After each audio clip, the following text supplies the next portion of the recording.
মানুষ যখন বড় হয় নাম যশ খ্যাতি প্রতিপত্তি পেয়ে যায় তখন নাকি অতীতের কথা ভুলে যায়। তবে ক্রিকেটার শরীফুল ইসলামের বেলায় সেটা ভিন্ন।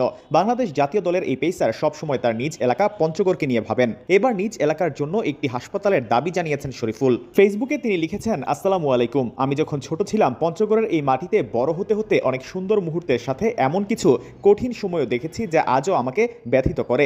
আমার চোখের সামনেই গুরুতর অসুস্থ মানুষদের রংপুর বা দিনাজপুর নিয়ে যাওয়ার পথে মারা যেতে দেখেছি। কারণ পঞ্চগড়ে এমন কোনো বড় হাসপাতাল নেই যেখানে তারা তাৎক্ষণিক চিকিৎসা পেতে পারত। আজও পঞ্চগড়বাসী সেই একই দুর্ভোগের মুখোমুখি। গুরুতর অসুস্থ রোগীদের রংপুর বা দিনাজপুরে ভালো চিকিৎসার জন্য যেতে 3 থেকে 4 ঘন্টা সময় লেগে যায়।